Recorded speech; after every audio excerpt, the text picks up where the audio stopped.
So good morning, everyone, and welcome to the September meeting of the Western BCP Planning Committee, which was postponed from last Thursday due to a certain by-election taking place that day. So first of all, I'll hand over to Claire Johnson, our Democratic Services Officer, to read the housekeeping notices and also tell us about any apologies and substitute members. Thank you, Chair. Please note that this meeting is being recorded by the Council for live broadcast and will be published on the Council website for a minimum of 6 months. The meeting may also be recorded or streamed for live or subsequent broadcast by members of the public, although ultimate discretion in this matter lies with the Chair in case of disruption. For those in the room, please note that if the fire alarm sounds, please exit the building by way of the nearest available signed fire exit route and make your way to the assembly point at the War Memorial at the front of the building. Finally, please could everyone ensure that background noise is kept to a minimum and that mobile phones and other devices are turned off or switched to a silent setting for the duration of the meeting. For those in the room, this includes turning off microphones and turning the volume down completely on laptops. Thank you. Sorry, apologies. We have apologies from councillors Martin, McCormack and Hitchcock and councillor Salmon. And we have councillor Peter Cooper substituting for councillor Martin. Thank you. Before we start the business, I'll ask everybody in the room to introduce themselves, members of the committee and officers. My name is Marion Le Pedvin. I'm chair of this committee and I'm councillor for Newtown and Heatherlands Ward. Councillor Jo Clements, Penhill Ward and Vice Chair of this committee. John Challoner, Ward Councillor, Camford Cliffs. Councillor George Farquhar, Boscombe East and Puxton. Councillor Cooper, Hamworthy, standing in for Jamie. Councillor Chapman Law for Alderney and Bourne Valley. Peter Sidaway, Broadstone. Thank you. And for officers, we have Sanju Simana, Team Leader Strategic Applications. And Katie Harrington, Development Management Manager. And we'll also be hearing from Darren Henley and Carolyn Goddard, who are the case officers for the two cases we're looking at, and any other experts we call in for any particular issues. So the next item is number 3. Have we got any declarations of interest among committee members? If you think of anything during the meeting, please raise it then. Item 4, confirmation of minutes of the meeting on the 28th of August. Any comments or queries?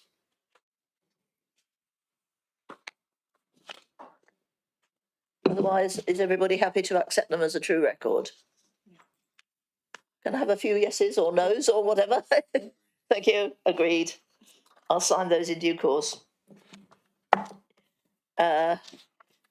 Now we come on to the schedule of planning applications. We've got 2 today, as I said. The first one is numbers 281 to 291 Bournemouth Road in Poole. The presenting officer is Darren Henry, and he will be on screen. He's already put the first page of his presentation up. I can see him on the bottom of the monitor. So if you're ready, Mr. Henry, can we hand over to you? Yes, Chair, thank you. The application site includes the old joinery warehouse, numbers 281 to 291 Bournemouth Road. The application seeks outline consent with appearance and landscaping reserved. It is to demolish the existing dwellings and the old joinery and redevelop the site for 15 new townhouses in 3 separate blocks, 1 to the rear and 2 to the front, with associated car parking and cycle storage and bin storage. Whilst appearance is reserved, submitted elevations have been submitted, indicating what they will look like at reserved matters.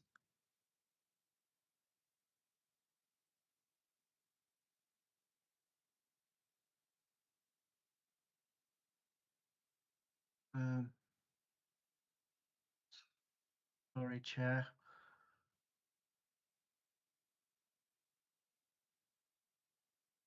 Slides don't seem to be moving.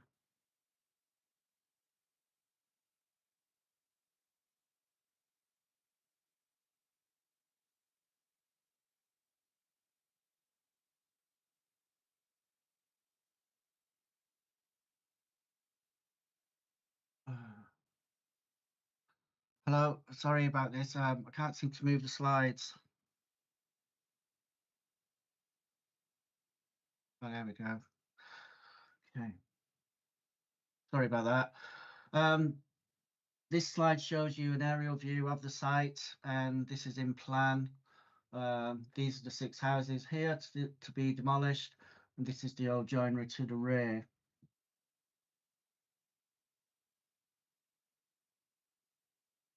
Again, this is the old joinery to the rear of the site. And this is the rear of the building here. And this building shows you the frontage, which overlooks the rear gardens on Bournemouth Road.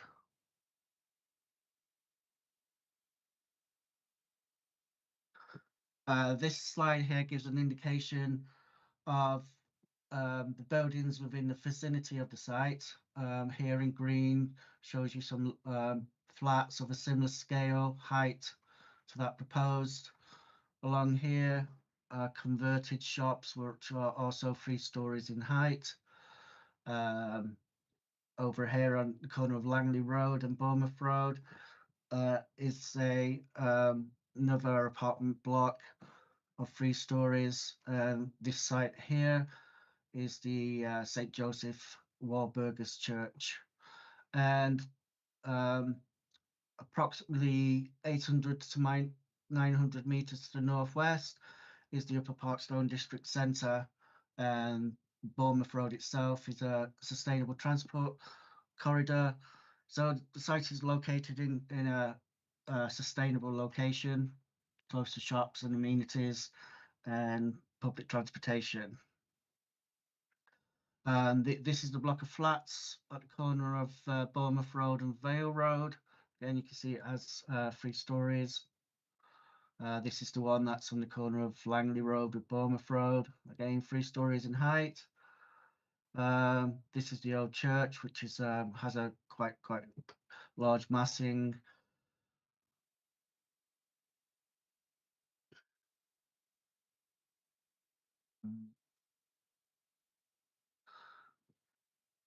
Here, this slide shows you the proposed layout. Here in the rear is Block A, to the front Block B and Block C, with car parking to the rear of the front buildings, showing 19 spaces. Here is the storage for bicycle parking, and over here as well. Bins are to the front, but would be well screened by landscaping, which would be submitted at the Reserve Matters. Again, this would be the waste collection point, so it's convenient to be collected. Again, what as I've previously stated, appearance is a reserve matter, but this kind of gives you an indication of what the final appearance would be like. This block here is the one to the rear, Block A, and shows you that it would have a flat roof, in which is different from those at the frontage here, which have pitched roofs. Again, 3 stories in height. We have added a parameters condition to ensure that when the Reserve Matters does come in, they will be consistent with these plans shown here.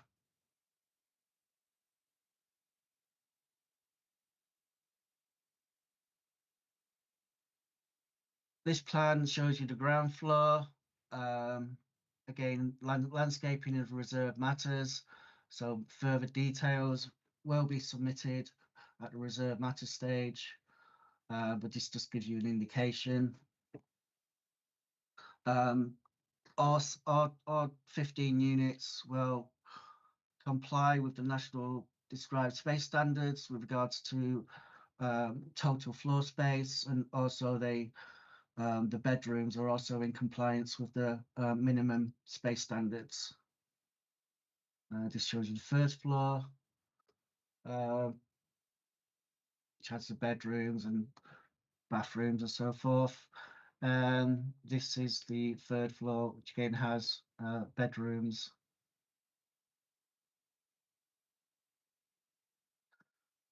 To the rear of the site is Sycamore Mews, which has approximate distance of 16 meters between the rear elevations of the proposed Block A and to Sycamore Mews. So the it should be noted that Poole does not have any policy regarding separation distances, but we do sort of consider the context of the site within the surrounding area, and with the distances proposed are similar to that in the area, and also this plan here shows you there is considerable difference in the site levels. Here is the ordnance datum here at above sea level at 40.50 meters, and up here at the base of the Sycamore Mews, it would be just over 50 meters. So there's a slight difference of approximately 10 meters there. So there would be no direct viewing. It would be oblique, as they would be looking down here to the windows. So in that regard, it's considered that these distances are acceptable. In summary, the proposal delivers 15 townhouses in a sustainable location. There would be no harm to the character of the area, as the character is dictated by a variety of housing types, sizes, ages. There is sufficient car parking provided, as well as secured cycle storage and waste storage. The proposal is considered to be able to achieve a minimum of 10% biodiversity net gain, some of which will be off-site. There will be £202,985 contribution towards affordable housing. As such, it is recommended that committee grants planning permission for the proposal. This would be subject, however, to a 106 agreement for contributions towards the Heathlands, New Forest and the affordable housing, as well as the conditions as set out in the officer report. Thank you, Chair. Apologies for the slides at the beginning. No problem. Thank you, Mr. Henry. Now we have two objectors, Danielle Ostler and Duncan Jameson, who are with us. Well, one certainly is. Both are.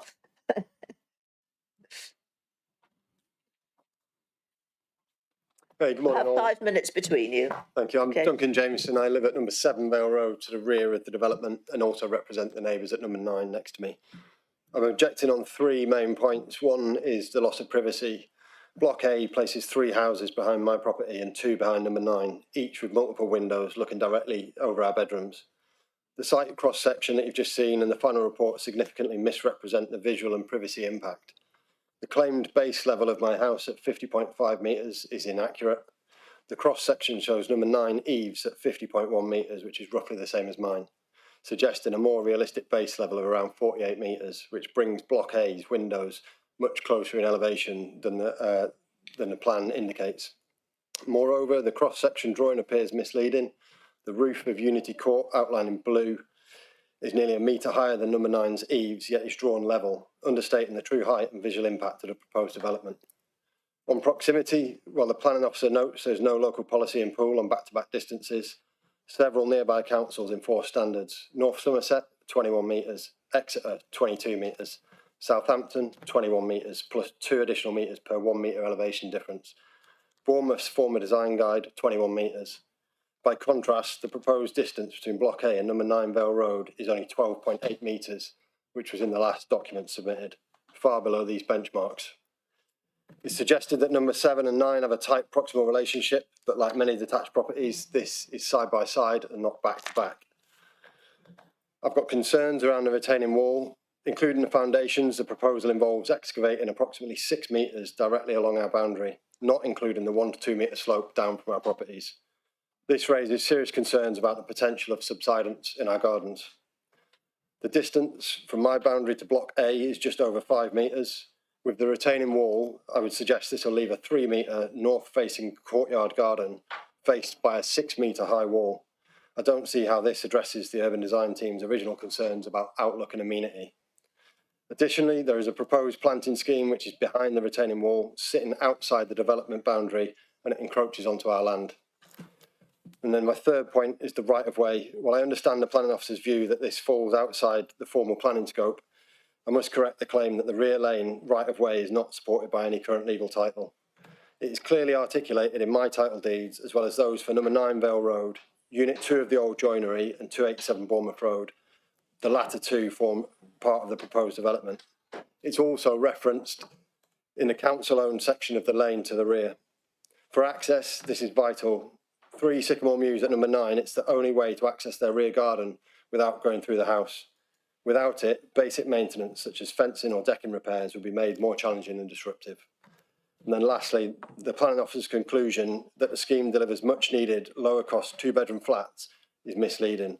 The development does not include 2-bedroom units at all. Thank you. Thank you. Hello, I'm Danielle. I'm at 279 Bournemouth Road. The first thing I want to say is on the plans, it doesn't show that one of the properties that they intend to remove is actually attached to my property. I know it's not anything that the planning committee can consider, but it should be noted. The proposed rear row of houses of the properties would leave tiny, tiny gardens, and we're talking about metres deep, with retaining walls over 15 feet in height and existing protected trees, making it really dark for the people who would potentially live there. What I do note is prison fences are only required to be 17 foot high, and you're talking about a proposed wall outside these back doors of about 15 foot high. So the outdoor space would be dark, damp and oppressive, contrary to national and local policy standards. The planning officer in 2020 already described a similar proposal at this site, as all of this coupled with almost no outdoor space results in a really poor environment for the amenities of the residents. Alexandra Park is close, but not close enough to provide a reasonable alternative to on-site amenities, which is in contradiction to Mr. Henry's application. So the application forces an additional row of houses by bringing the building line forward to Bournemouth Road, creating small rear gardens and cramped parking arrangements. This reflects a design approach driven by maximising units rather than delivering a sustainable, well-designed scheme. This conflicts with the policies, which requires development to be sympathetic to local character, maintain a strong sense of place and establish appropriate density. While I'm aware that the spaces of 15 spaces is in line with policy for parking, it does have to be noted that these are 3 or 4 bedroom houses, which will generate normally 2 vehicles, with young adults often remaining at home these days and creating additional demand. The overspill parking will be pushed onto Crescent Road and neighbouring streets, which is already congested, conflicting with the local planning, park and transport policies. The parking is also set to be adjacent to my rear living and bedroom windows, introducing noise and light pollution and exhaust fumes, eroding existing residential amenities.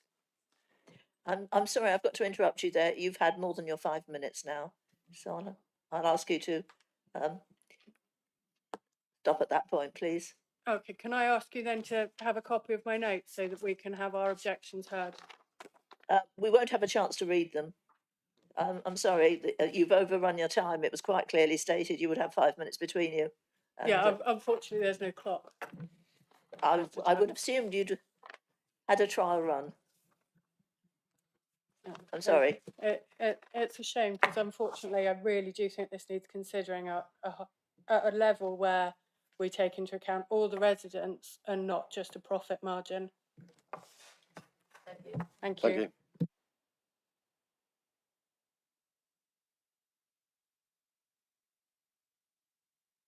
And now on behalf of the applicants and supporters, we have Giles Moyer and Paul Sheehy. And likewise, you have 5 minutes between you. And as you know, as I've just proved, I am strict.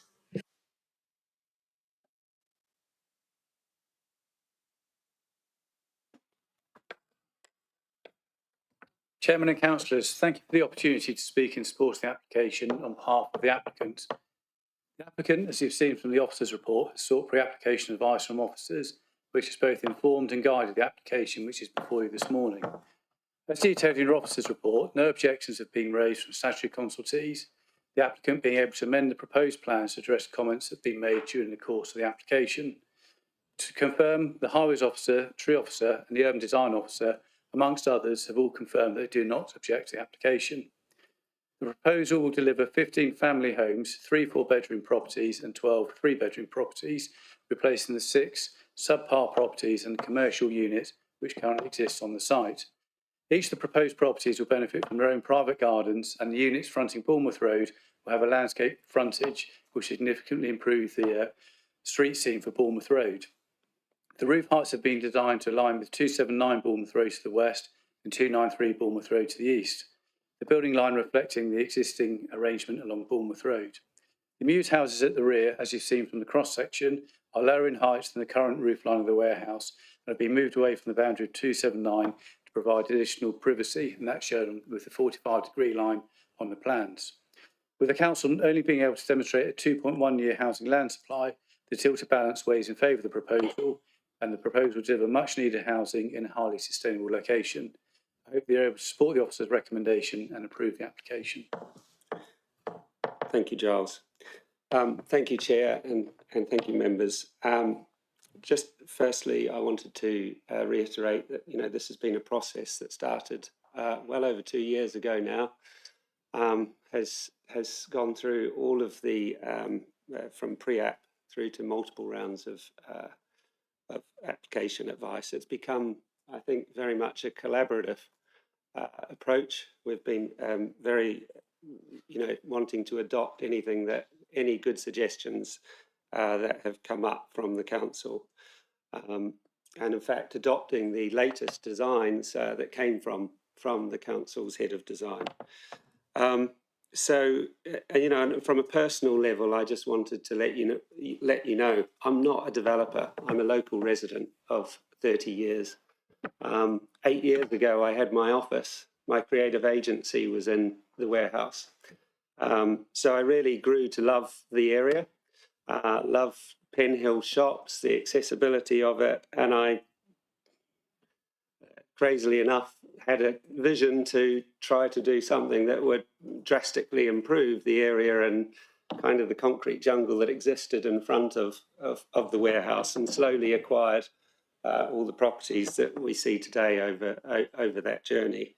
So it's been a heavy investment personally in capital. It's been in time, wanting to get something great that's going to enhance the area. And so, I would hope that after this time, there's no objections now from any of the officers. We're really thrilled that it's got to this point. I would, hope that you can put that trust in the people that work for you to assess these schemes. Just one point that was made today from the neighbours.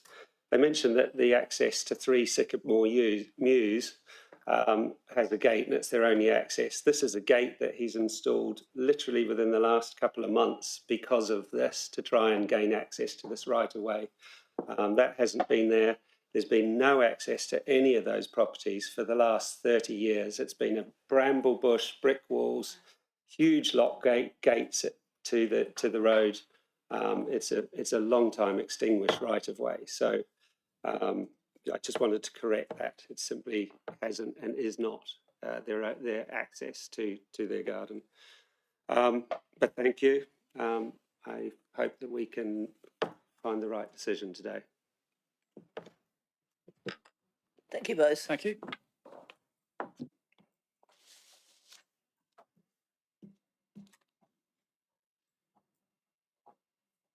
So we have no representations from ward councillors, but of course one of them is the vice chair of this committee. So we have a local councillor actually on the committee. So now I'm going to open it up, the proceedings up to questions from committee members, questions of fact, of what you've seen, what you've heard. And I want to start myself on this question of the height variation between the properties at the back and the site in question. From what we've heard from residents, there is they are disputing the height levels, and I wonder if Mr. Henry could give us a bit more clarity on this.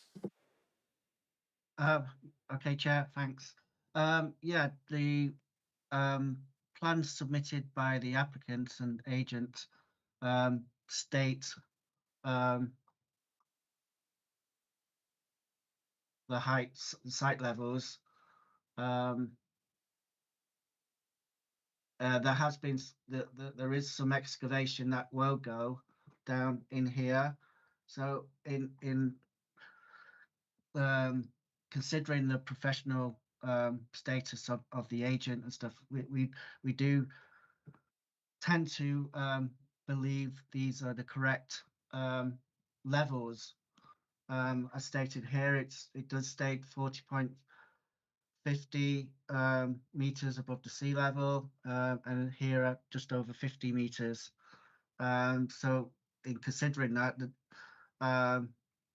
we believe that there would be no direct overlooking, because it would be the angle of the due to the site levels would make it oblique, and therefore this would be acceptable from an officer point of view with regards to there wouldn't be any direct overlooking. Yeah, that's what I could say on that, Chair. Thank you. So, yes. So may I just clarify? I think what the neighbors said are correct. The level of 50 meters is actually the eaves height. It's not the height of the base of the neighboring property. However, as Mr. Henry said, because of the locations and the height differences, officers do not think there will be any overlooking impact. But I agree with the neighbors, the levels, what's shown on this drawing, actually the eaves level, the 50 meters. Thank you. The level of the Unity Court, which is outlined in blue, if you were to draw a straight line across from Unity Court to eaves number 9, Unity Court, the height on there is about 51 metres, and the eaves is a metre lower. On that diagram, they are level in height. So the diagram is drawn wrong incorrectly. If you draw a straight line from blue Unity Court all the way across to number 9. Any comments? Any clarification? No? Okay. I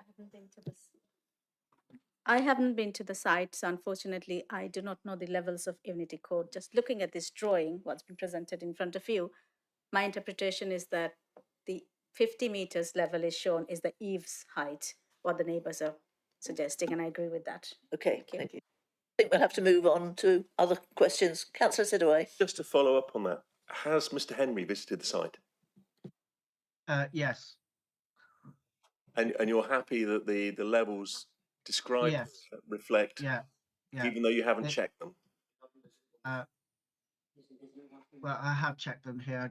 I obviously should have said eaves here rather than base, but on the site visit, it's quite densely populated with trees, so it's difficult to see the full picture as such at the rear, but there is a clear difference in site levels between the land here and land over here. Okay. Councillor Chapman.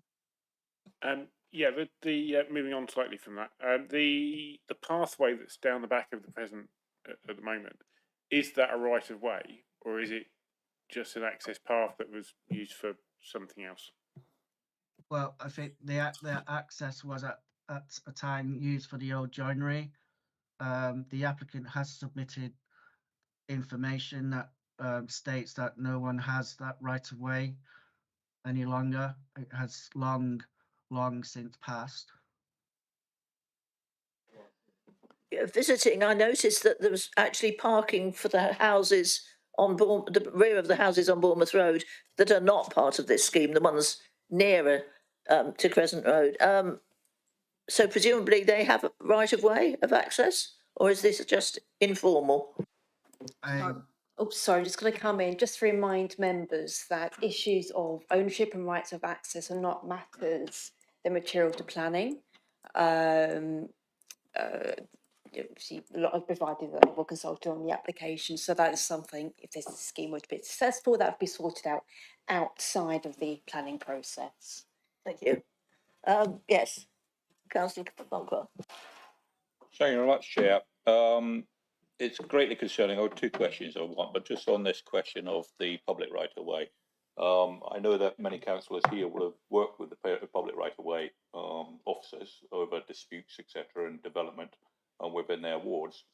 But one of the things which I learned back in 2019 is once a public right of way, always a public right of way. Yeah. And I would be loath that we would go ahead with a proposal that would involve development which would have to be decided at some later date to say, well, it's a public right of way because it's in the deeds, it's in the plans, and so on and so forth. Yeah. And then that development would have to be, particularly of the scale, would have to be scaled back. So this is my observation there just now. So I think I agree that we've got rules, that it's not a matter for this committee, but it is a committee, it is a matter for those that live and enjoy the amenity of that particular area. And it is also a matter of cost, should you have to readjust your plans because there is an allowance for a public right of way.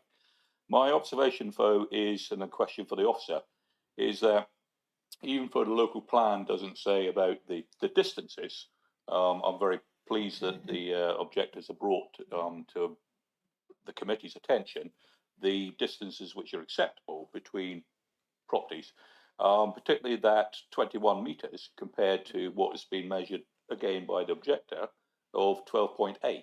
That seems to be a tremendous drop off for the sake of the fact that there's not a local plan that actually says what the distances should be. Because what I would ask the officer is, what does the MPPF, actually the new one, say about a recommended distance?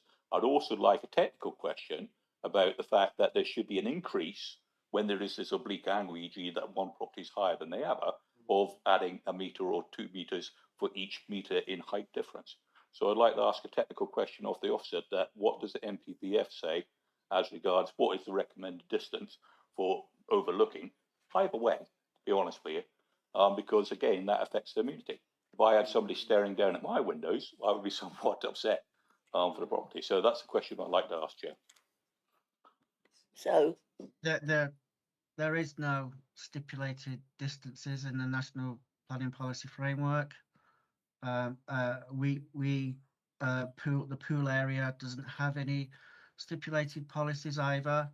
The council officers would tend to look at the context of the site, and the site is in a quite tight site, and there are several other properties in the area that have those tight configurations and distances.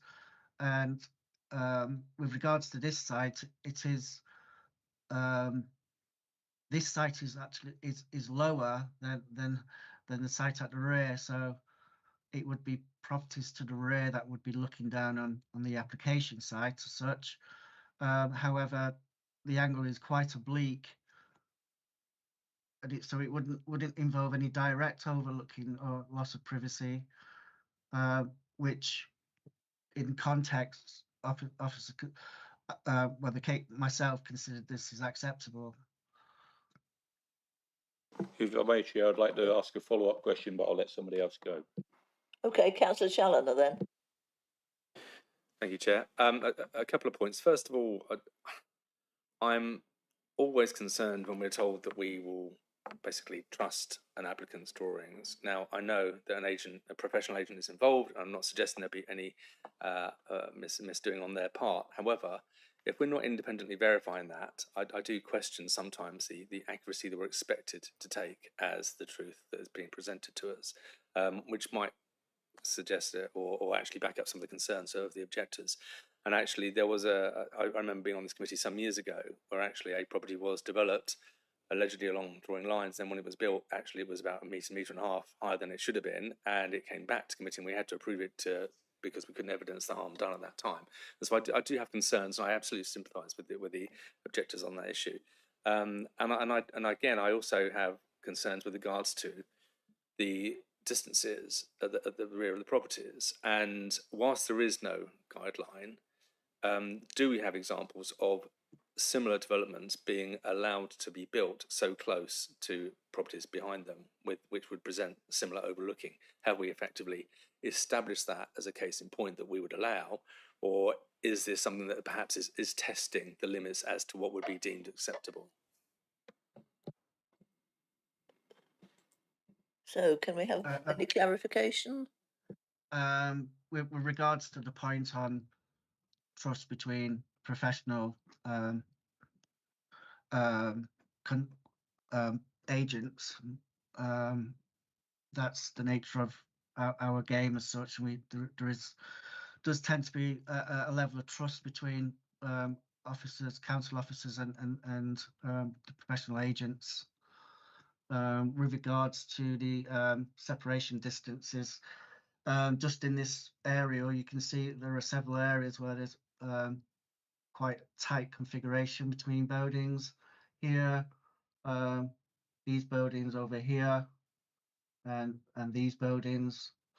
Yeah, so it's not unusual in this area that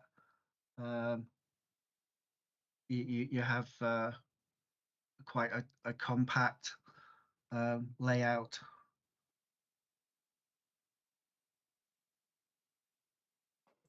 Thank you. Councillor Farquhar, do you want to use your follow-up question now? Yes, And then Councillor Cooper. it's not, and I appreciate the contribution by Councillor Chandler there, is that it's then the follow-on is that it's the amenity of that particular block that faces onto the retaining wall.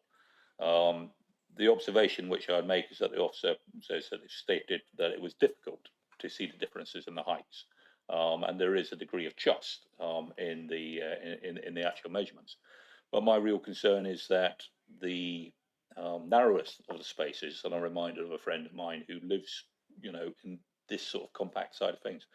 I think for a family home, because these are 3 and 4 bedrooms, rather than the 2 bedrooms, which was sort of alluded to, is that this doesn't seem like an amenity space that you were in a well because of the retaining wall, and it doesn't strike me that it strikes me that this particular block in the design is the tripping point for the actual proposal itself. You're straying on to debate now, so yeah.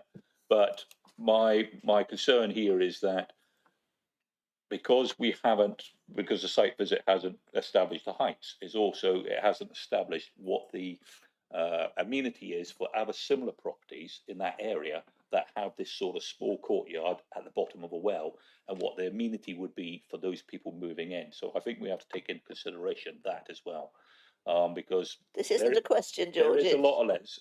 So my question is the question based upon this is that for light levels, e.g. sunlight and amenity for a new property, is there a measurement that is being put as regards how much light is actually going to get into those rear gardens? There would be adequate light coming into the rear gardens. Sorry, Chair, my question was what measurements being made rather than there would be adequate light in the consideration. No information has been submitted with that regard.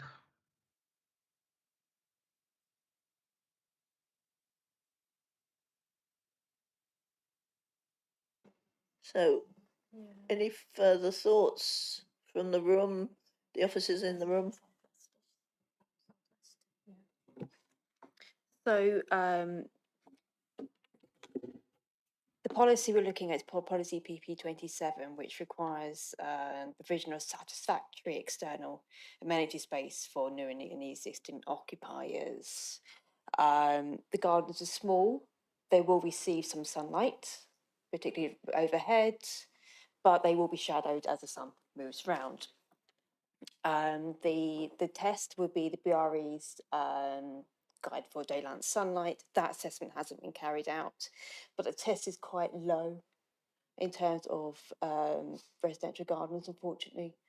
And in the absence of a strong policy basis for providing a particular size of garden, along with the acceptance that the occupiers coming in will be aware of what the gardens are like, would not be sustainable to freeze application on this ground, particularly with the tilted balance having had to be replied. Thank you. Councillor Cooper, then Councillor Clare. Thank you, Councillor Cooper. I mean, I kind of agree with most things that have been said. So the thing that's I picked up on is the ambiguity of some of the things, like the distance and the light. So questions around that and about the site visit and stuff. There seems to be an ambiguous nature about the planning in terms of there's some things that are not concretely answered.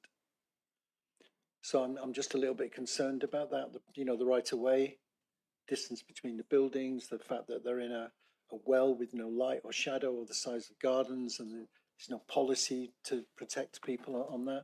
It all seems a little bit ambiguous, that side of it. That wasn't really a question. So I don't think we'll deal with it at this stage. It can come up later. Okay, Councillor Kevin. Thank you, Chair. Yeah, I just have a question regarding the retaining wall. The objector said it was a 15-foot wall. That does sound quite excessive. And I just wondered, does it have to be so big and imposing? Is there a technical reason as to why it has to be so high?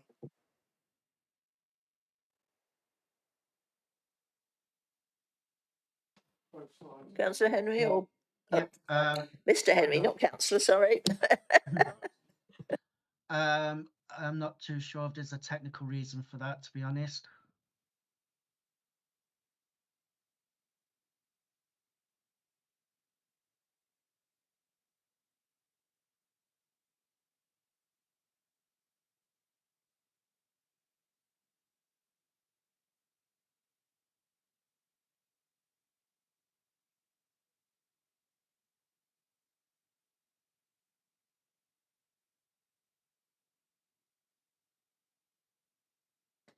A few, I'm afraid. Looking at the MPPF guidelines, I believe while they don't provide guidelines, it appears they provide guidance that suggests distances of things like 22 metres, the sort of distances that the objectors raised.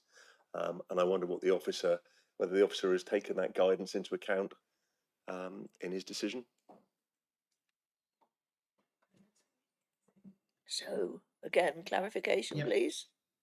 No, I haven't. Since the pool doesn't have a guidance, again, so in that regard, it's generally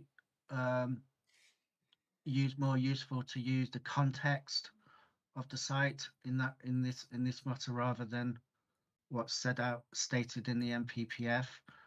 And the context of the site is that, as I previously stated, quite a few of the sites are in tight configurations, and you don't have sites don't have the luxury of 21 meters distance.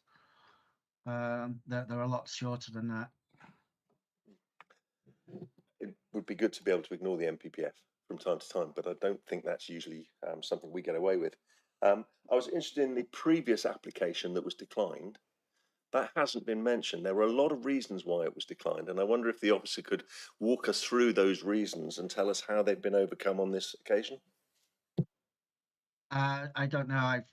I've assessed this application on its merit. This application is a lot different from any other applications because it's the number of dwellings is a lot smaller than previous application, where it may have been about 50. So it is not really a fair comparison between the two.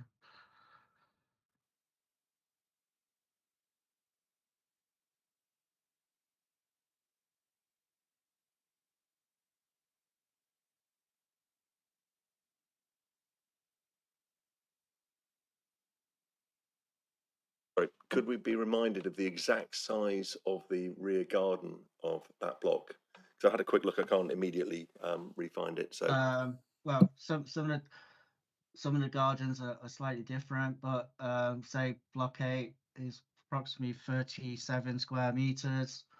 Plus there is areas that are reserved for landscaping. And that's an additional 8 meters or so. Blocks B and C are either approximately 23 square meters or 30.5 square meters. Plus there is gardens to the front, shared gardens to the front of those blocks.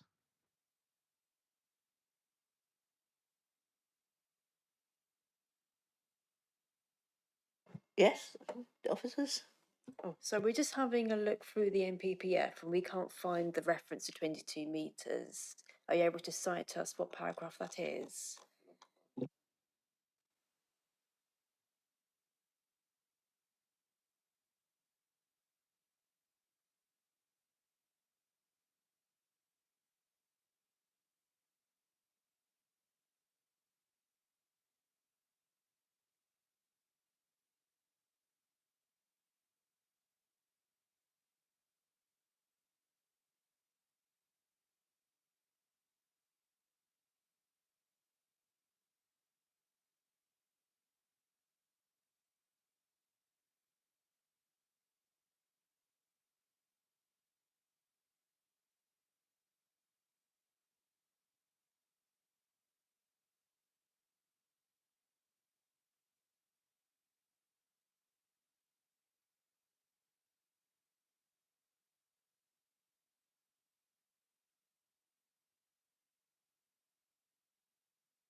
So if it's okay, Chair, may I just clarify a few points?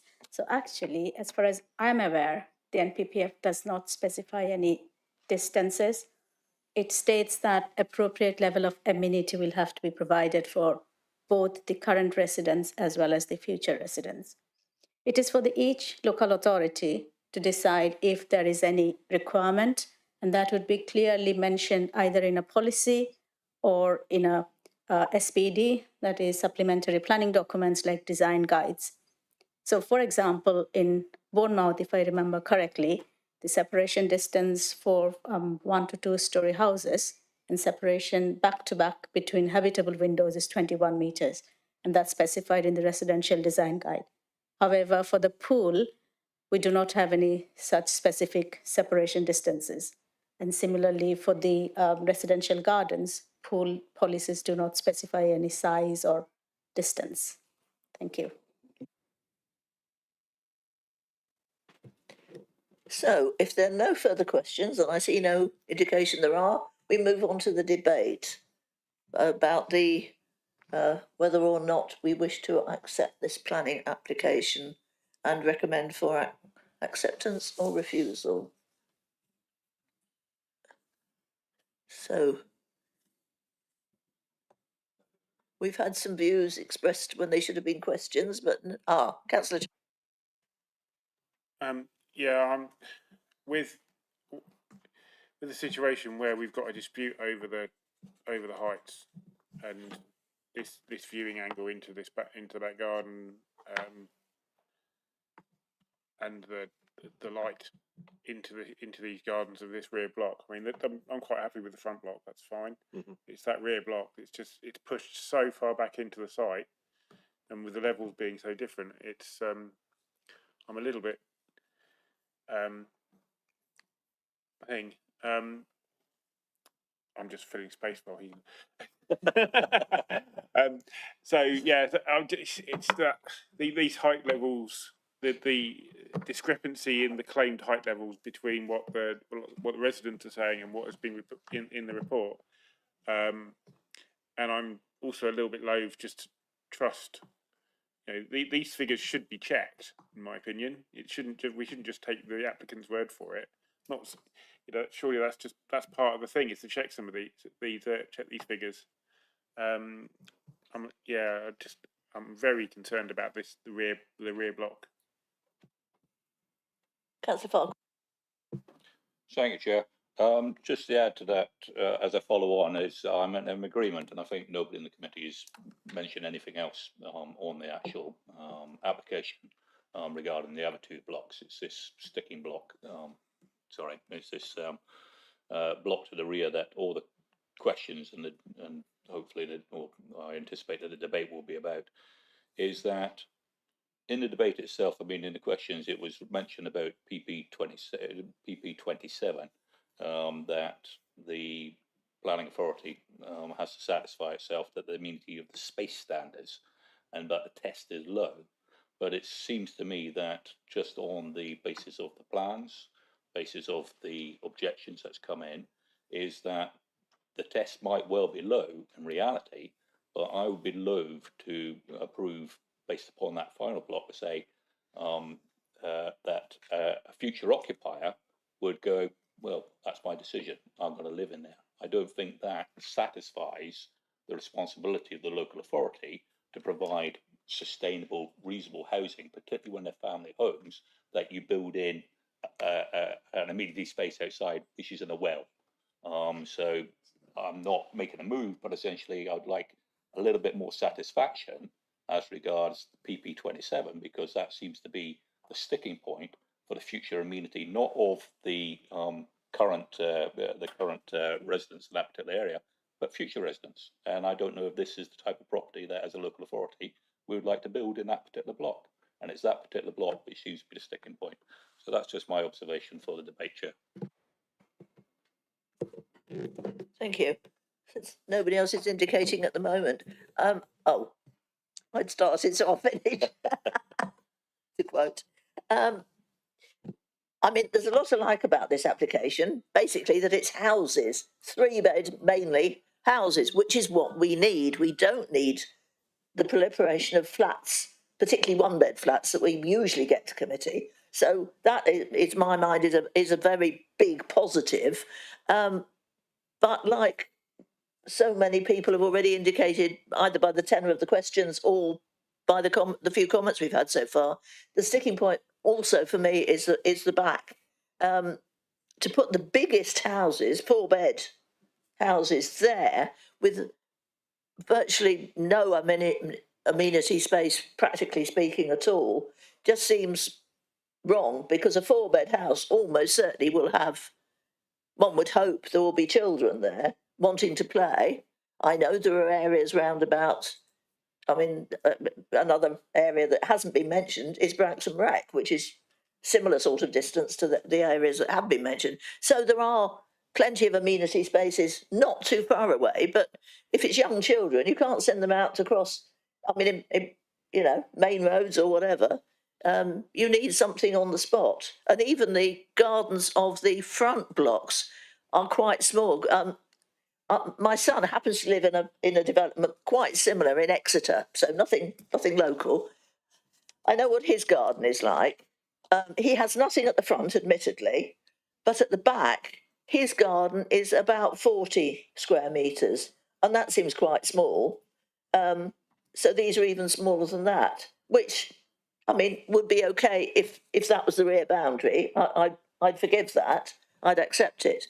But it is quite, to my mind, on the small side, having seen my son's family home with a small garden.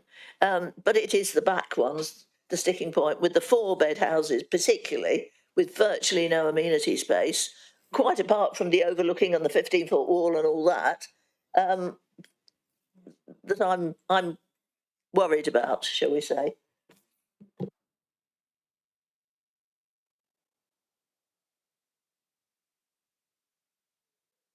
Sorry, Councillor Sidaway was first. Councillor Sidaway, Councillor Clements, Councillor. I'm at risk of agreeing, I think, with everything. I just want to say that the NPPF, I think, was a summary of Chapter 12, where some guidance was given to another council under Chapter 12 of the NPPF that the distances could be. So that's where it came from. Yeah, I'm going to agree with Marion completely. 3 and 4 bedroom homes, fantastic. We see all too many flats. However, these are too small. Those gardens, the amenity. I'm concerned at the lack of clarity from the officer. Apologies, Mr. Henry, because I just think there's a lot of questions where we're not getting the clarity we expect at this committee if we're going to make decisions. And I don't think that's really what we're looking for. We haven't really talked about parking. I think there's probably a bit more in parking we could have dug into.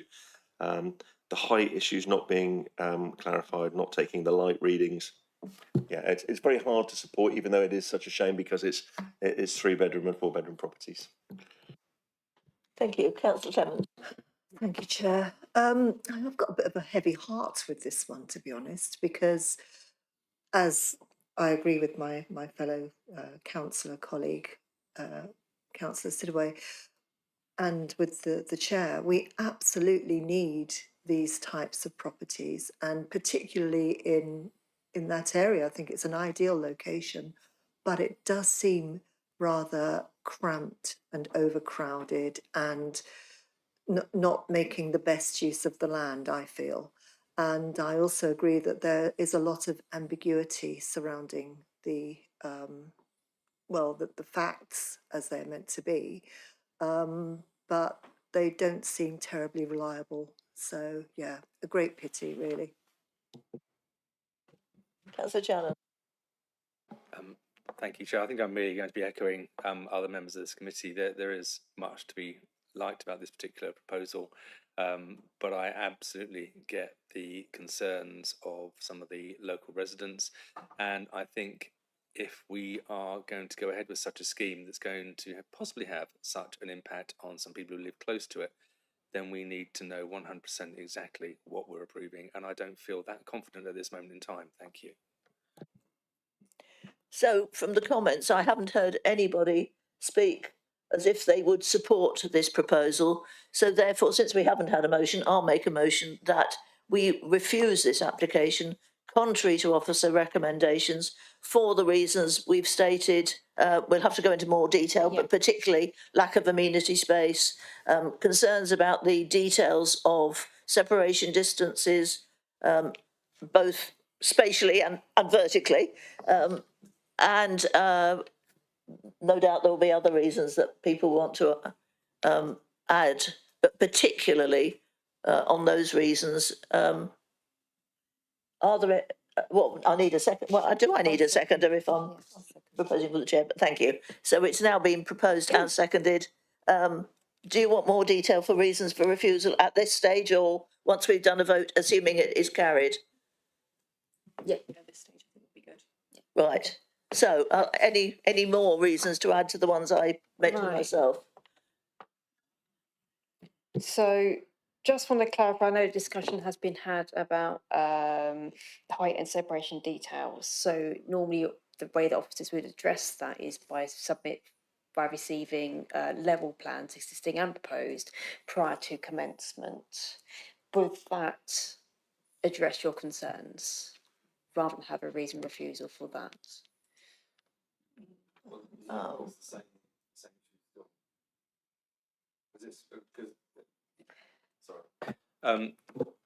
If something's going to be redone and re-looked at, then it should be represented to this committee. I don't think, hand on heart, I'd be comfortable with that. I don't know about other members, but I'd want it to come back for us to see what we're then letting go forward. And I mean, my reasons that I was originally stating were on the cramped back section and the lack of amenity space. I mean, the others, to me, they're all important reasons, but to me, that is the main reason for me why I would refuse it, with others as well. But no, I just wanted to clarify that the levels separate the difference, or not having a clarity on that would be difficult to put as a reason for refusal, because at the end of the day, it is for the developers, it's their risk. If planning permission is granted, it's granted based on the submitted drawings. And if they cannot build based on the submitted drawings, then it becomes an enforcement case. So that cannot be a reason for refusal, in my opinion. However, overdevelopment, cramped form of development, and lack of amenity are all acceptable, because you have to demonstrate harm at the end of the day. I'd just like to clarify what you said there, because if the heights are not right, it can't be just enforcement, because by the time you get to enforcement, the damage has long since been done. So we have to get it right at this point, don't we? You know, when we're looking to approve it, and I agree completely. To me, this is a smaller reason for refusal, because amenity space and the scale of the development is a far better reason for approval. But I wasn't sure I agreed with what you said, to be fair. We have all these, planning is quasi illegal, as we all are aware, and we have enforcement for a reason in place. So these matters as the approved plans and not complying with approved plans are all matters of enforcement. So it's for the planning decision making that is not a material reason for refusal. And as Ms. Harrington said, if we have concerns about the plans, then we can ask for plans, proper plant level plans at the discharge of condition stage.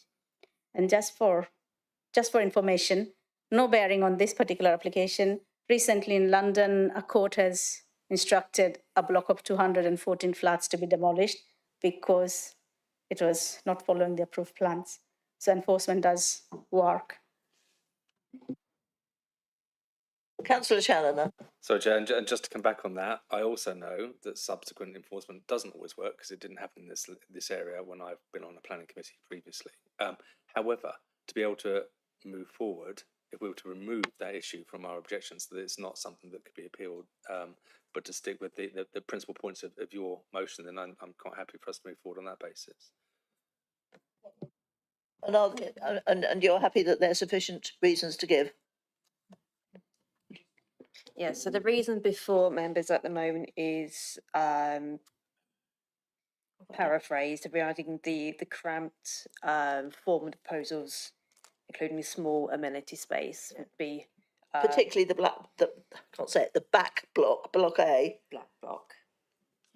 Yeah, and just to be clear, that this would be with the harm resulting from both. If you could relate that to me. Cramped living conditions, amenity conditions. The houses themselves are big enough. Lack of external amenity. Lack of external amenity. And any impact on the character of the area because of cramped development, overdevelopment? I'm not sure how much it would be visible. The front ones are fine to me, if the design is as the outline has suggested. I'm not sure that the back ones are really good. Well, I mean, they will be visible through the access, but not really visible. So I'm not sure about. I mean, they aren't in keeping. I quite agree. Are you concerned about neighbour impacts at all? Well, for the 7 and 9, yes, possibly, yeah, and of course the interaction between all the new developments, the front blocks and the back block. Too. Yeah. Yeah. I think Councillor Farquhar. Just to add to that, Chair, it's a case of that we were really concerned about the nature of, as you said yourself, these are the largest of the properties. They're at the rear and they've got the least amount of amenity, particularly because of the configuration, as we can see from the cross section, which is displayed behind you, is that the cramped and overcrowded is not a family home, yeah, that we would expect for children to come into. If that's the pitch for this particular property, then that buyer beware, because you're aware that that's all you had available to you within your price range for a family home, then I don't think as a local authority that is the standard. And I would hope that in our future local plans, that's not the standard that we're laying out, is that you get this little tiny box at the bottom of a well and that's where you're going to bring up your family. Yeah. I don't think that's the nature. How you word that in, speech, but again, it's the amenity of the future occupiers. They shouldn't be left with an option of it's this or nothing. So I don't know where you phrase that in an objection, but in reality, I don't think for future occupiers we're doing them any favours with this back block, this block A. Okay, so if you could read out the object. Oh.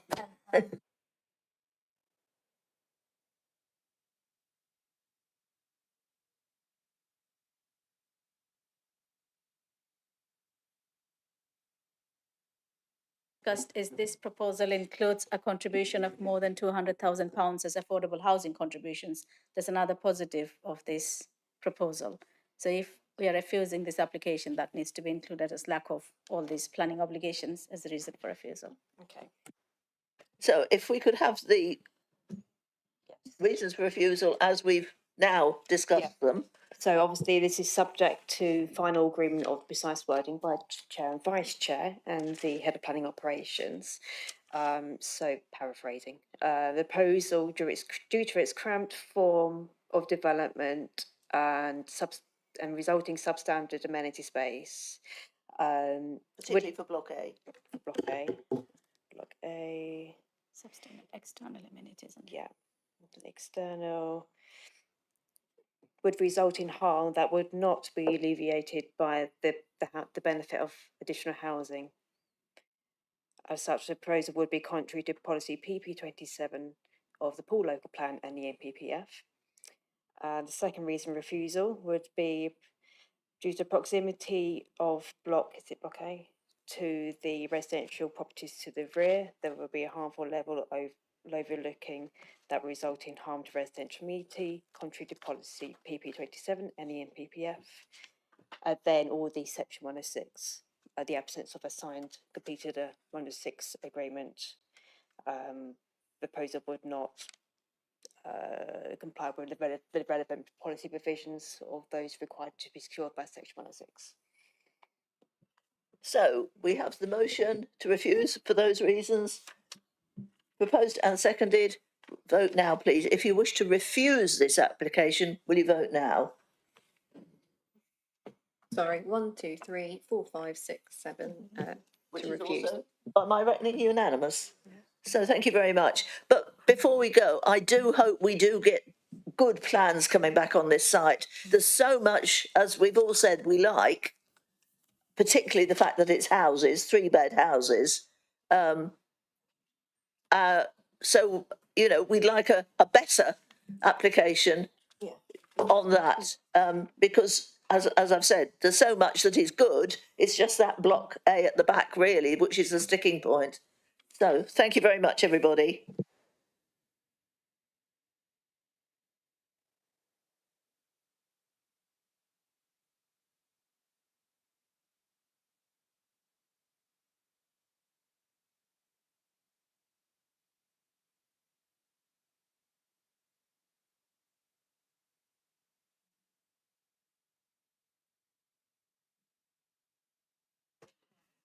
So we're just having a little pause while we move on to the next item. The case officer has just joined us and in person, and we'll be proceeding with the second application, 6B, 310 Sandbanks Road. And everything is set up and ready.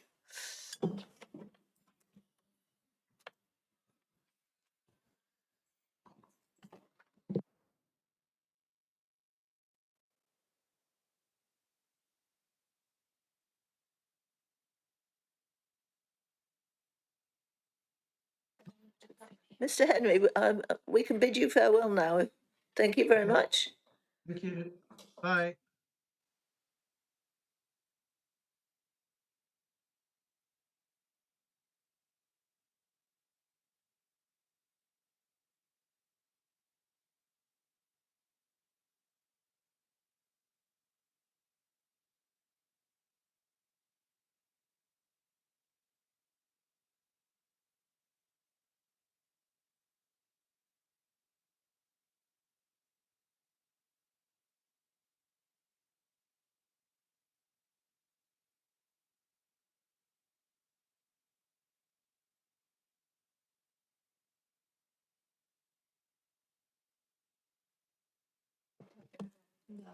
I don't think it's, honestly, I don't think it's necessary. I think we'll have a break at the end of this before we go on to the training.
Okay, so sorry about the delay, but we are now ready to proceed with 310 Sandbanks Road, and the case officer Carolyn Goddard is with us in person.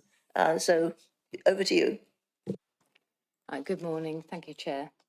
So this application is to sever the plot and erect a detached dwelling with associated access, parking, landscaping and landscaping works. Just to draw your attention to the addendum report, 2 additional conditions that have been imposed. One is for sustainable, to ensure that 10% of the development, if it comes forward, is from renewables, and one is for a condition removing PD rights for new windows in the rear elevation. So the site is located in Lilliput, within the pool area. It fronts Sandbanks Road, and as you can see on the site plan there, the rear of the site has access onto Dorset Lake Avenue.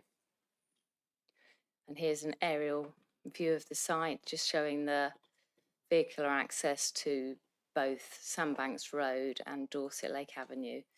And you can just see in the rear there where number 310 is, that's a detached tandem garage. These are some photos of the site. So top left, that's the property from Street View in Sandbanks.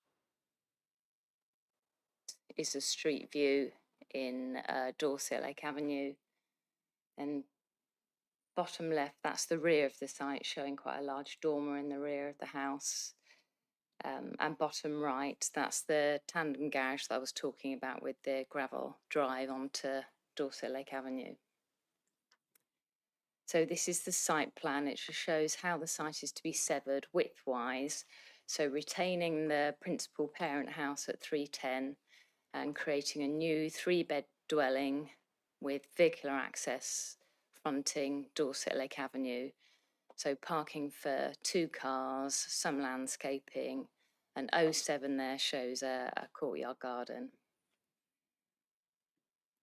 Just to confirm, just show you the pattern of development in this area. So the property is sandwiched between Sandbanks Road and Dorset Lake Avenue, and just shows how the character of the area has changed really over the years.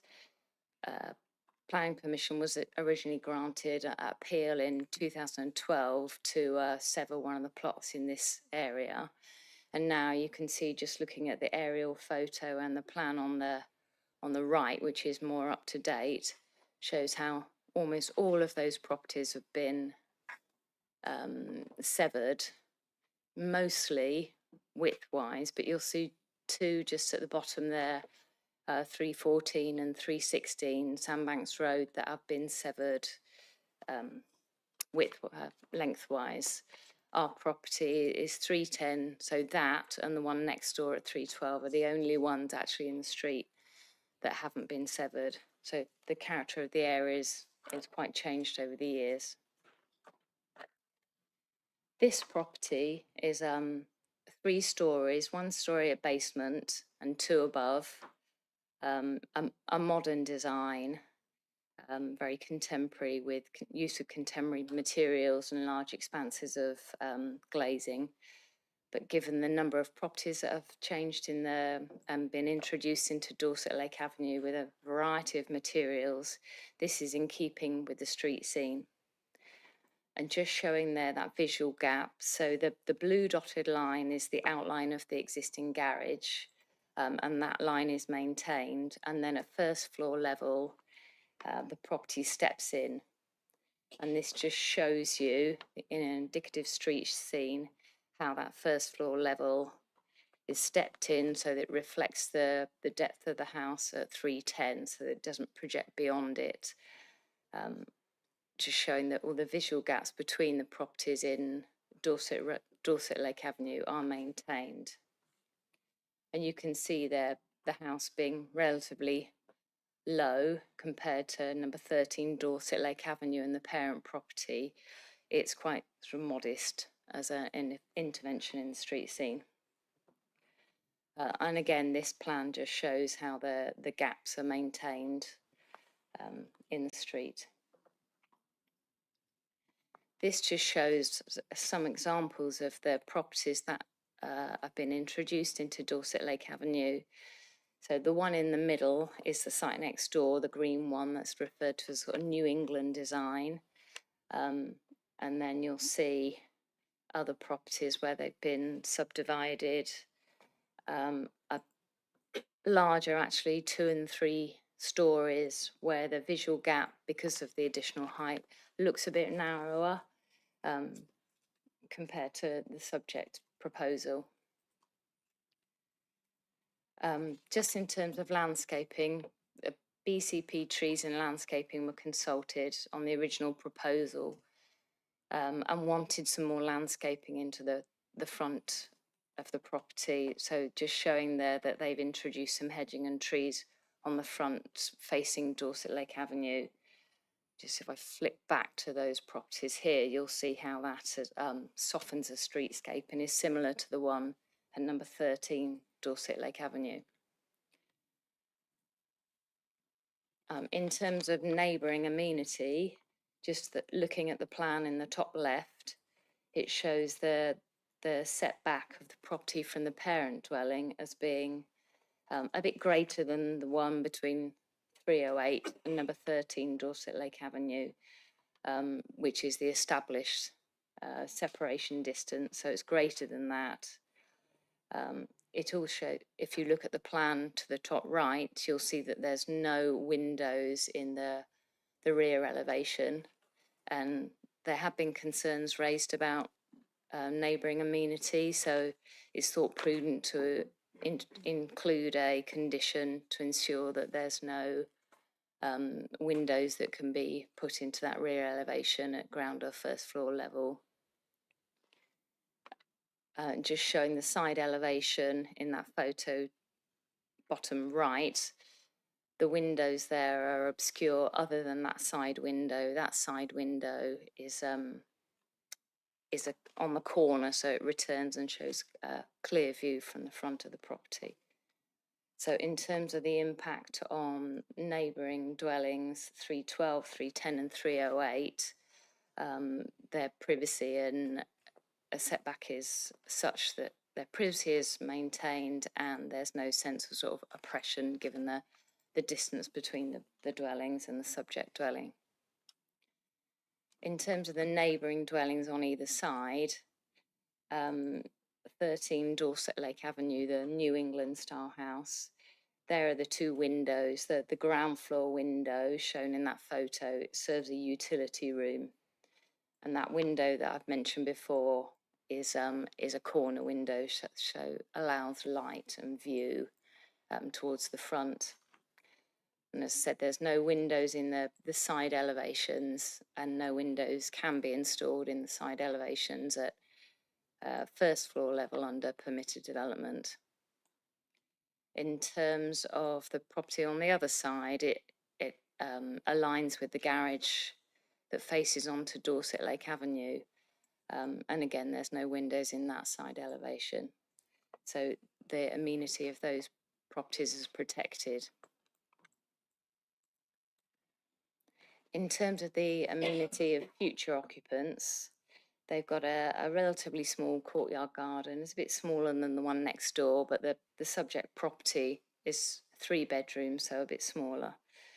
It has some amenity space, some landscaping, and just to advise that this is an upside down house, if you like. So the ground floor accommodation is bedroom space, and at first floor level you've got the principal accommodation with this large open plan living area which has a large terrace which fronts the street, and those slatted lines that you can see in the plan on the right hand side are louvers to protect the view from anyone on the terrace looking across to number 13. In terms of highways impacts, they will use the existing access way from Dorset Lake Avenue, which would be widened at the applicant's expense. The principle of reversing out on the street is considered acceptable by our highways experts because it's not a classified road, and that's the existing situation as it stands. Cycle parking will be provided in the garage. The level of cycle and car parking provision on the site is acceptable and complies with our standards. In terms of flooding and drainage, the drawing on the diagram on the left just shows that the site is not within a current or a future flood zone for tidal flooding. And on the right, it just shows you that it's not at risk of surface water flooding now or in the future. The landscaping plan does show that it will have some SUDs, some sustainable urban drainage, and this will be secured by condition. The condition is pre-commencement, so it has to be agreed and approved in writing to show that the flooding will, any surface water will drain within the site. So in conclusion, it's one new dwelling, so contributes to our housing delivery. It's in keeping with the pattern of development in the immediate vicinity. It preserves the character of the area and the street scene. It preserves the amenity of neighbouring occupants. It provides a satisfactory living conditions for future occupants. It's acceptable in terms of highway safety, parking, flood risk and drainage, and the impact on our heathlands is mitigated. Therefore, subject to the conditions in the pack and in the addendum, it's recommended that this application is approved. Thank you. So now we have speakers from the public. First of all, we have in objection Dorset Lake Community, and that is a written statement which will be read out to us by the Democratic Services Officer. Thank you, Chair. This objection emphasises the planning policies to reinforce the case for refusal. 1. Design and character, non-compliance with NPPF paragraphs 135 and 139 and policies PP 27 and PP 28. The proposed dwelling is too big for the plot. It spans nearly the full width of the severed plot, resulting in a bulky and visually dominant form that disrupts the rhythm of gaps between buildings. Minimal soft landscaping and excessive hard surfacing create a stark urbanised appearance, undermining the verdant character of the area. This contravenes NPPF paragraph 135, requires developments to be visually attractive and sympathetic to local character. NPPF paragraph 139 states that poorly designed development should be refused. Policy PP 27 promotes high quality design standards that respect local distinctiveness, street patterns, scale and character. Policy PP 28 supports plot severance only where sufficient land allows for development without harming residential character and maintains adequate amenity space. 2. Residential amenity, breach of NPPF paragraph 135F, PPG, and policies PP 27 and PP 28. The proposed dwelling offers poor quality amenity space for future occupants, small, overlooked, and lacking privacy, compromised basement rooms with limited light. It is too close to neighbouring homes and could block light or feel overbearing to neighbouring properties, particularly number 13 Dorset Lake Avenue and number 312 Sandbanks Road. There is the risk that future permitted changes like adding balconies, floor or windows could make privacy worse. The scheme fails to meet. NPPF paragraph 135F requires high standards of amenity for existing and future users. Planning practice guidance emphasises long-term livability and adaptability. Policy PP 27 protects against harmful impacts on sunlight, privacy and visual dominance. Policy PP 28 requires usable amenity space and compatibility with surrounding residential character. 3. Drainage and flood risk, breach of NPPF paragraphs 159 and 170 and policy PP 13. The inclusion of a basement raises concerns due to known drainage issues. Without a detailed flood risk assessment and sustainable drainage strategy, the development risks exasperating local flooding. There is no sewage drainage in Dorset Lake Avenue. This conflicts with NPPF paragraph 159, requires development to avoid increasing flood risk elsewhere. NPPF paragraph 170 emphasises responsible water management. Policy PP 13 requires sustainable drainage systems and mitigation of flood risk. 4 additional concerns. The area is defined by generous gardens, mature trees, soft landscaping. This development removes green space and harms local wildlife and biodiversity. The proposal reduces ecological value and green space, contrary to policy PP27. Conclusion. This proposal represents overdevelopment, fails to respect local character and compromises residential well-being. It should be refused unless substantially revised. Thank you. Thank you. And now, on behalf of the applicant and supporters, we have Matt Allen, who again has 5 minutes. All to himself.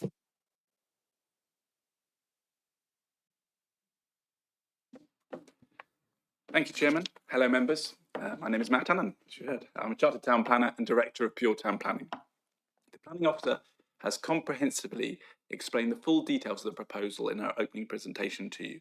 And throughout this application process, we've worked closely with your officers, for which we thank them for their time and efforts in this regard, which has resulted in a scheme which is fully supported by your officers, their team leader and the Council's professional consultees.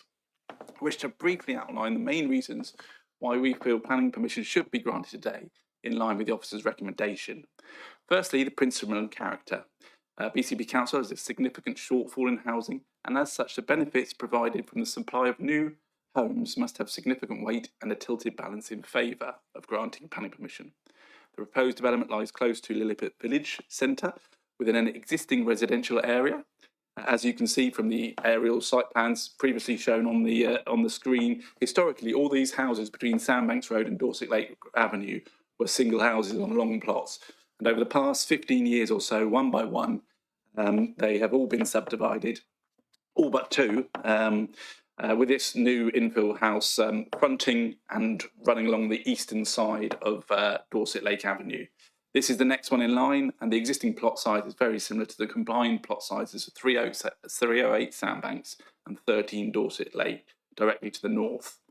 Therefore, this application before you follows an established pattern of development and presents an opportunity to make an effective use of the sustainable site. It is considered that delivery of additional dwelling in this location represents a sustainable pattern of development which would have an acceptable impact on the character and appearance of the area, in accordance with PP02, PP27 and PP28 of the local plan.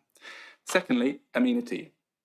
By virtue of the flat cedar roof design, together with the first floor level being set back in from the ground floor footprint, and the new house being considerably lower in height than both number 13 to the north and the host dwelling at 310 Sandbanks Road, not to mention the separation distances between these properties being greater than the established context and the distance between 308 Sandbanks Road and 13 Dorset Lake Avenue directly to the north. For all these reasons, the proposals would not be oppressive or overbearing to any adjoining residential properties. The new dwelling purposely has no windows on the rear or side elevations at first floor, and condition number 8 in your report ensures that the green cedar roof shall not be used as a terrace. As such, the privacy and amenity of the occupiers of all neighbouring properties would be preserved and safeguarded. Unlike the previous items, the back-to-back distances are in relation to window. There are no windows on the rear, and again, this is similar to the numerous other examples to the north where similar back-to-back arrangements exist. Your officer concludes that because of this window positioning and the context and relationship to all surrounding houses, that schemes would not lead to any material harm in terms of overlooking or overbearing impact. In terms of the amenity for the new dwelling, the floor space exceeds the minimum space standards, and all rooms would have acceptable levels of light and outlook. In this instance, the external amenity space consists of a private rear garden, which would receive morning sun, and a first floor terrace area to the front of the property off the main kitchen and living space, as you've heard with the upside down arrangement, which would receive afternoon and evening sun, providing usable and comfortable amenity areas for future occupiers at all times of the day. Similar to many other of the aforementioned subdivided properties to the north. In summary, members, councillors, this scheme provides the opportunity to help the council meet its housing targets by delivering a new energy-efficient family dwelling of good architecture in a highly desirable and sustainable location, close to the shops, service and school in Lilliput, whilst not detrimentally impacting upon the character and appearance of the area or neighbouring of residential amenity. I hope you agree with your officer's recommendation to grant permission and vote in favour of approving this proposal. Thank you for listening. Thank you, Mr. Allen. And now we come on to ward councillors. Of course, we already have one ward councillor for the area on the committee, Councillor Challoner, but we also have a written submission from the other ward councillor who called the application in a councillor Wright. Thank you, Chair. I'm speaking on this application 310 Sandbanks Road on behalf of the neighbour at 13 Dorset Lake Avenue. This part of Poole is defined by its open, green, suburban character with generous plots, mature planting and visible gaps between houses. Those gaps are not incidental, they are fundamental to the rhythm of this street and its spacious character. The officer concludes that the scheme would maintain the visual gap between the buildings, but in reality the new dwelling pushes built form right up to both side boundaries, creating a near continuous wall between number 13 and number 312. On site, the gap will feel far tighter and more enclosed than the elevations suggest, especially as the flank wall of the new dwelling and number 13 are excluded from the measurement line in the submitted street scene drawing. That omission misrepresents the true relationship and members should not be misled. On amenity, the report claims the proposal would not result in a harmful impact upon amenity, yet for number 13, the combination of a full-width two-storey block and a single-storey element built on the boundary will be oppressive and overbearing. The officer notes the side windows of number 13 are obscure glazed. Overshadowing and daylight loss to number 13 are inevitable, and this impact has been underplayed. For the new dwelling itself, the officer accepts that the external amenity space is limited, but concludes it is adequate. In reality, the garden is cramped, awkwardly shaped and easily overlooked, falling well below the high-quality living standards that PP27 requires. Finally, drainage. The report acknowledges basement excavation and confirms a condition will be needed for a sustainable urban drainage scheme. This area already suffers from drainage pressures. A basement can displace groundwater and increase surface water runoff. Without a full flood risk assessment and a SUD strategy secured up front, members cannot be confident that the impacts could even be successfully mitigated, and that harm will not be caused to neighbours or the wider area. Taken together, this proposal closes down important spacing, harms local character, reduces neighbours' amenity, and introduces drainage risk. That puts it in direct conflict with PP27 and PP28 of the Poole local plan and with MPPF paragraphs 135 and 139, which require development to reflect local patterns and maintain openness. I respectfully invite you to refuse the application. If, however, you are minded to approve, I urge deferral for redesign to restore meaningful gaps, remove the boundary hugging flank, secure a usable garden, require accurate street scene drawings that include all features, and obtain a full FRA and SUD package before determination. Thank you. Thank you. So now questions. Any questions? Councillor Challoner. Thank you, Chair. A couple, actually. First of all, we're given distances on one of the diagrams that shows neighbouring amenity, which shows the level from 310 to this property, but only highlights those to the wall that abuts the courtyard garden and then the single-storey level.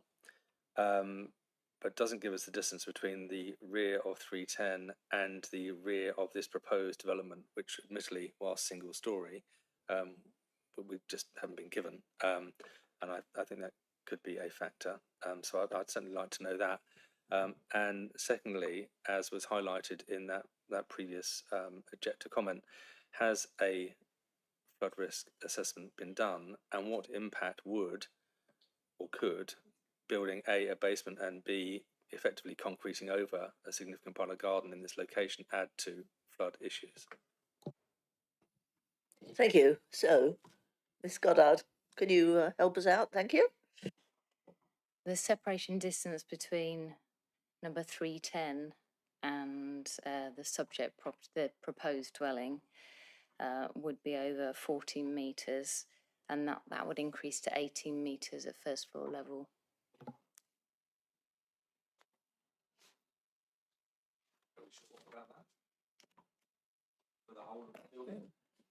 I'm looking at the plans on page 97 of our documents. Is that the one you've got, Mr. Chairman? Councillor Challoner?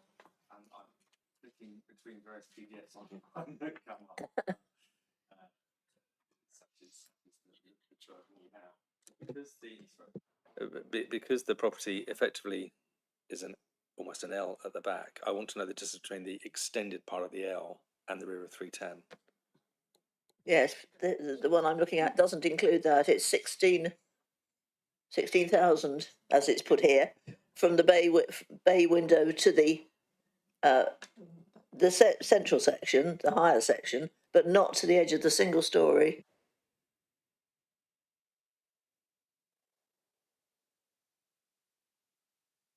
Sorry.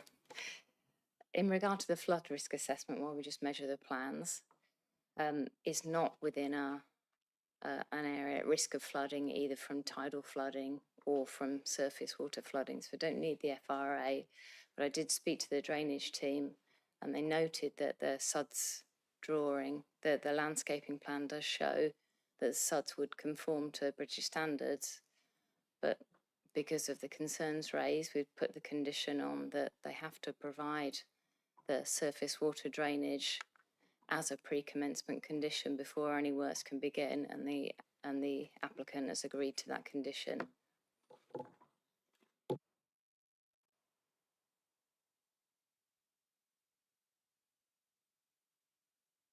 So we're still hoping for information on the separation distance to the single story. And whilst they're working out that particular dimension, It may be a bit confusing if you ask another question that I've got to work on the answer to at the same time.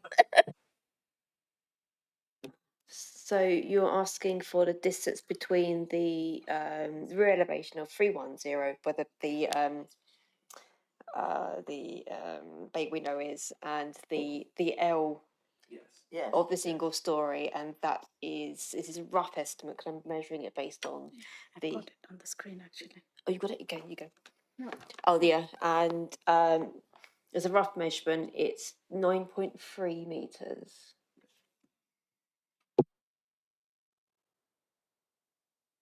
Right.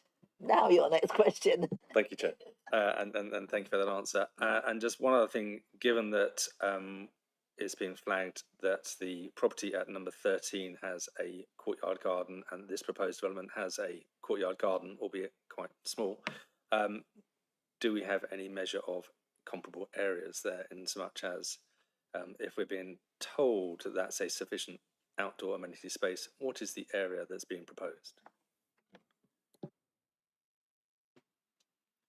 So we don't have a requirement in policy for a specific size of an external amenity space. It is smaller than the one next door, but this house is a 3-bed house, and as I said before, it's an upside down house, so there's amenity space in terms of the terrace to the principal living space at first floor level, which looks out across for sea views.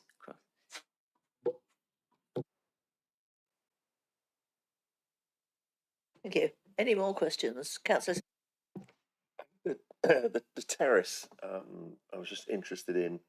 So the terrace is intended to be used effectively as a balcony. Yes, essentially. And there's no issues of any overlooking because they're now up at a greater height. I'm looking at the position of it on the plan, and I can't quite be clear enough. Obviously, I've been there, but you can't really see anything. Yeah, so the terrace, it would be used as an outdoor amenity space.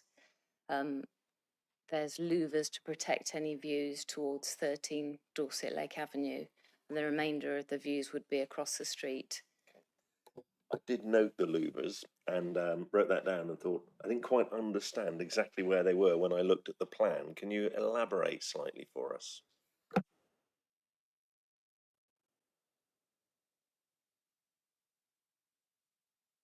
Sorry, I keep forgetting about the microphone. Just looking at that plan, you've got the main terrace part, and then you'll see some dotted, slatted lines. They provide the louver screen.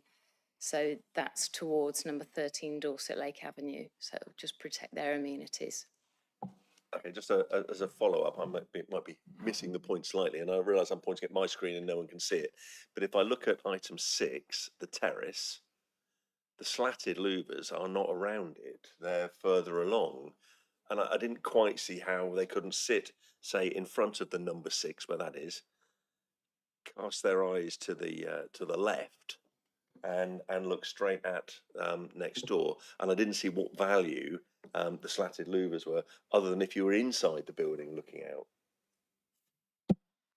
So those slatted louvers there will just protect you when you're closest to number 13 Dorset Lake Avenue. When you're actually standing on the terrace, I don't think the views would be, because it's relatively shallow, standing on that terrace, you wouldn't look back and any side windows. The only windows you'd look into would be the ones that face the street, that will be visible in public viewpoints anyway. Sorry, just while I'm on terraces, I was interested in was it a grass, a green roof, and a roof light to staircase.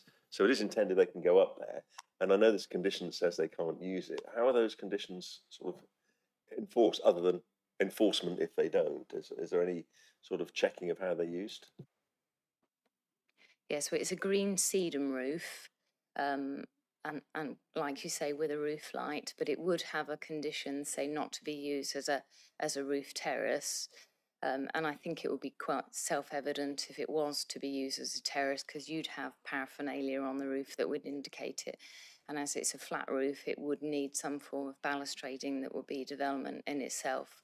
So I think we can be satisfied that that green roof would not be used as a terrace without triggering neighbours' concerns, and then they'd be able to raise an enforcement complaint. Okay, thank you.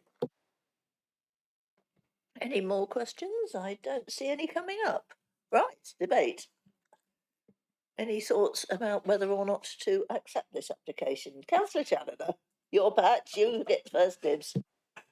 I'm just too keen. I'd be false started if I was in the athletics, I think, for twitching like that. One of my concerns here, and it's highlighted that these plots have a history of being subdivided as you go along the road. But obviously they do narrow slightly as you go along. And also 310 is set back from the others as you come down Sandbanks Road, heading towards Sandbanks, heading south. And that's why I was asking about the distance between the rear of 310 and the proposed end of this this applicant property, because it feels quite close, and therefore it lends me to think that actually that the space being left free within this plot is too small. You know, it's a tiny courtyard space. Okay, they've got a terrace at the front and a car park space. It screams overdevelopment to me in terms of just the cramped nature of putting such a mass on this plot. If 310 was further forward and you had a bit more space allowed at the rear of the property, I'd feel more comfortable. But as it stands, looking at that, I just feel this is too much in terms of the ground space within that allowed footprint. Thank you.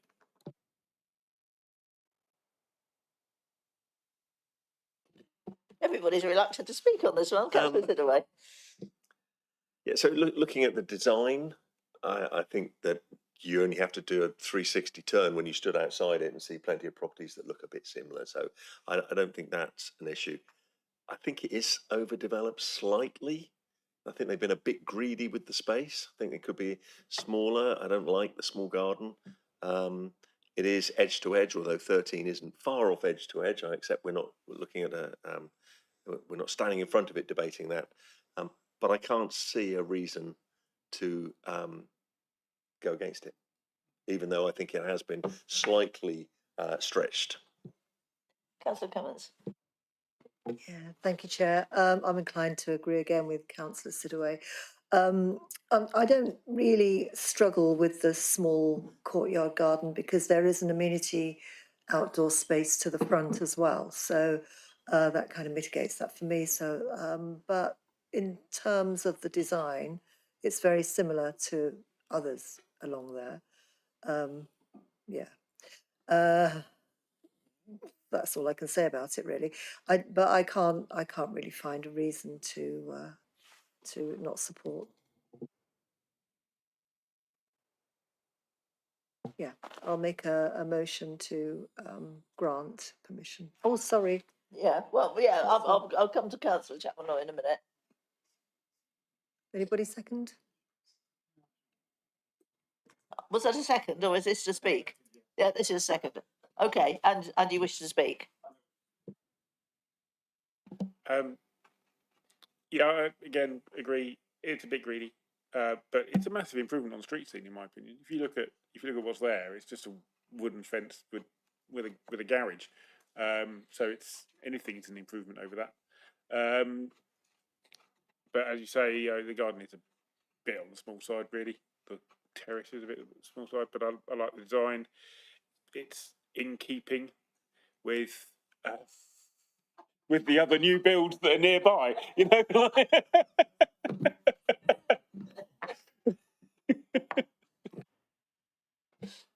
I'm sorry, I'm laughing because some people will not have seen the expression on Councillor Chapman-Moll's face when he said that, and I did.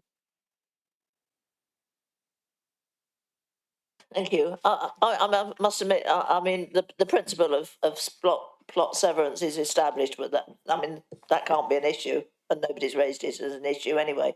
I also agree that it's probably actually trying to put too much on that site.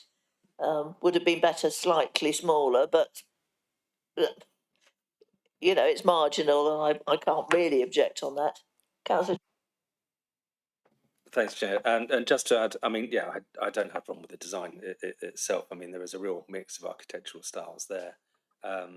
Whether or not any building is better than what is there at the moment, I don't know. I'd maybe dispute that, given that you have a bit of a flow in terms of some green space. But I understand where Councillor Chapman was coming from on that one. I still maintain, I feel this is an overdevelopment of that particular site.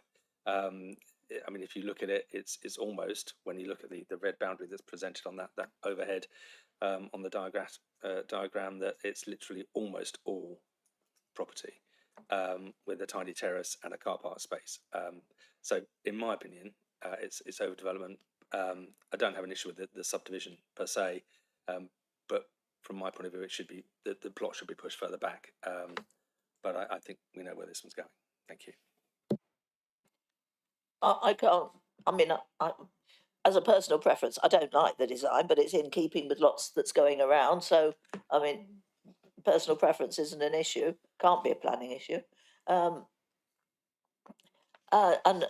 unlike the last application we had, this will very much be a buyer decision whether they are willing to pay out however many thousands of pounds they would be asked to pay for this on the basis of having only a small garden, small courtyard and the roof terrace. That is entirely a buyer decision. It's not saying to future occupants you've got to live in substandard conditions, because many people in a house like this would not consider it substandard. So that's the difference with the last application we had. So we've got a motion, it's been seconded. I don't see anyone else wishing to speak, so let's move to the vote. The motion has been put that we approve this application as in line with the officer recommendation, with the conditions as they stand and the additional ones. Those who are happy to approve this application, vote now, please. That's 1, 2, 3, 4, 5, 6 in favour. Against? And one against. No, so no abstentions. Okay, thank you, everybody. So that ends the two applications we have before us today. And now we move on to the reports on appeals. Thank you. One more thing. We'll do this and then we'll have the break before the training. Right, but since this is not a voting matter, so if you're missing from the committee, it is not an issue. So thank you, Chair. Very quickly, your note on page 1112 of the agenda, the appeals performance reports for the month of July. You'll see that we haven't received many appeal decisions back, and in the majority, they were dismissed in the absence of one item where the inspector did not consider that would be resulting harm to character appearance of the area, and did not consider there to be a harmful loss of daylight and sunlight. The success of July is largely down to issues of the Dorset SAC, a special area of conservation, which resulted in those items being dismissed.